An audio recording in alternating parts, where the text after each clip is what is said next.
It's about time. What's going on? Rumor Report, Rumor Report. This is the Rumor Report. Talk to him. With Angela Yee on The Breakfast Club. Yes, so yesterday Rolling Stone released their list of the best hip-hop albums ever. And, you know, things like this always cause a lot of arguments, right? I'll tell you what arguments had the most, what are some of the most popular arguments. All right, let's see. Chance the Rapper, Acid Rap, his album was number 36. It was ranked above time? Dr. Dre's The Chronic. Mm-hmm.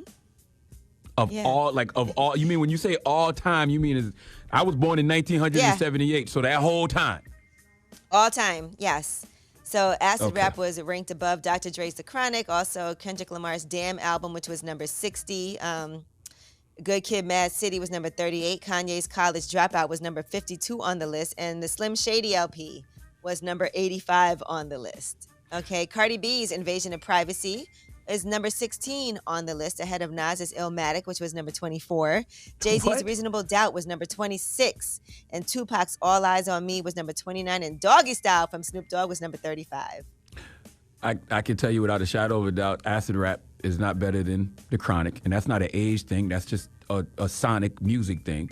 And Invasion of Privacy is a great album, but come on, Yee. You literally just, did you say Illmatic, Reasonable Doubt? Who else you said? Tupac, All Eyes on Me?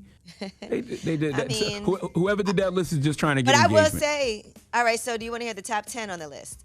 Yes. Number 10, and this was definitely a classic album, The Miseducation of Lauryn Hill. At what number? Number 10. Number 9, The Low End Theory, A Tribe Called Quest. I do love that album. Number 8, Enter the Wu-Tang, 36 Chambers. Number 7, Missy, So Addictive, Missy Elliott. Number 6, My Beautiful Dark Twisted Fantasy by Kanye.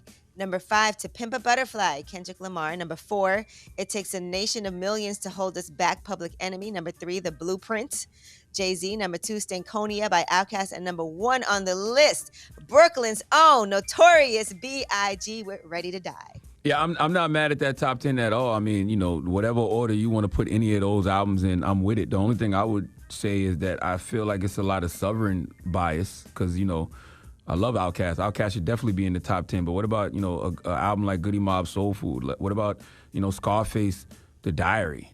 You know, like what about Ghetto Boys Can't Be Stopped? Like it's a lot of, I don't know, I feel like it's some down south bias. All right, now let's talk about Joker. The sequel has been confirmed, and Joaquin Phoenix is back. So you'll be excited for that. You like the Joker, right?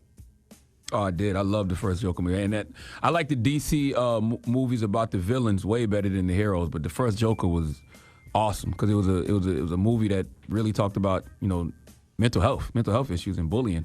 And how people how people end up being the Joker. And Cardi B has revealed the release date for her first Reebok collection of 2022, and that's going to be coming out on June 17th. So get ready for that. You can see the video of her wearing all her Reeboks that she has. And Lil Nas X, he has teased a track where he is dissing BET.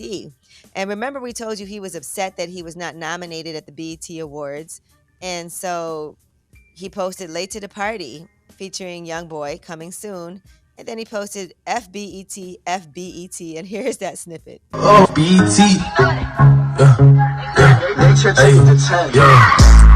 it on. Slip it. Make it slap it. Okay. Look at how I top this shit. Bitch, I should put like 3 up in the top 10. And I don't need nobody. I have no idea what Lil Nas X is saying or talking about, but I do respect the fact that Lil Nas X cares about BET and the BET Awards, because BET is, you know, Black Entertainment Television. That's something that, you know, those of us born in the 1900s, we grew up on. So it shows how relevant that brand still is and what it means to Black people, because I would think somebody like Lil Nas X wouldn't care, honestly. Well, BET issued a response. What'd they say? They said, we love Lil Nas X. He was nominated for a Best New Artist BET Award in 2020, and we proudly showcase his extraordinary talent and creativity on the show twice. Unfortunately, this year he was not nominated by BET's Voting Academy, which is comprised of an esteemed group of nearly 500 entertainment professionals in the fields of music, television, film, digital marketing, sports journalism, public relations, influencers, and creative arts. Hey, it happens, man. Back to the studio. That's all. And last but not least, Migos. They're no longer performing at the Governor's Ball due to circumstances out of the festival's control. This is all just feeding fuel to the rumor that the Migos have broken up. So they did not give an exact reason, but Lil Wayne will be added as a replacement. All right? Yo, was any of Lil Wayne's albums on that Rolling Stone list? Like, I need to go look at that Rolling Stone list because I'm like, it's 200 albums, so you got to go look at the whole list. Yeah, Thug Motivation 101 by Jeezy should be on there. T.I. Paper Trail. One of the Carters by Wayne. I would say the Carter 2 maybe. The Carter 1. Carter 1 was fantastic as well. Well, I Hot knew Boys that would albums. make you want to go look at the list. So, yes, make sure you go and look at the whole entire. I couldn't go through all 200 albums for you, but I see you're still thinking about it. I am. But Travis Scott's Astroworld was number 200 on the list. I'm just trying to figure out how they got to all of these conclusions. Like, how is, and I love, like I said, I'm not singling out Cardi B because I love Cardi, but how is Invasion of Privacy better than Illmatic, Reasonable Doubt? How is Chance the Rapper Acid Rap better than The Chronic? Like, I just want to know how did they get to these conclusions? Mm-hmm. And, this spans, like I said, ever. So it's a lot of albums that you have to take into consideration. That, look, Camp Lo made the list, at number That album was 183. that album was phenomenal. Camp Lo album? But Uptown Saturday Night? Yep. Oh, that album was great. So, yeah, it might be things you never even thought about, though. Like, in your head, you might not have even been like, oh, yeah, I would put this on my list. Gravediggers made the list, 6 Feet Deep.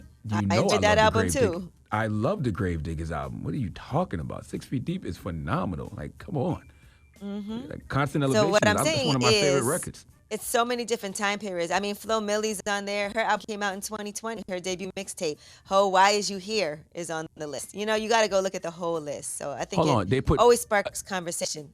Flo Millie is it just came out last year, and they're saying it's one of the 200 greatest hip-hop albums of all time. No, no, come on now. We got to stop. But Goody Mob Soul Food is on the list at 169. 169? Yeah. That's too low. It's too low. Yeah, that does feel low for that album.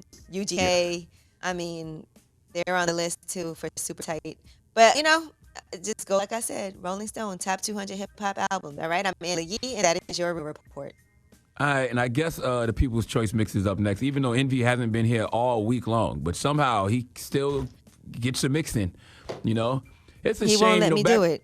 Yeah, back in the day, Yee used to do a thing called a Yee Mix. I'm talking about back in the Yee day. Mix. This might have been like a decade ago, and it's a shame. And he got intimidated. It feels that way. It feels that way. But Envy People's Choice What I Mix see is up Envy's next. doing right now on his page, by the way? What? He's posting stuff like it's from yesterday, but it's from like last week. You know how people do that? Because I see he's got the same outfit. Oh, man. Oh, it's the Breakfast from like Club. 5 days ago.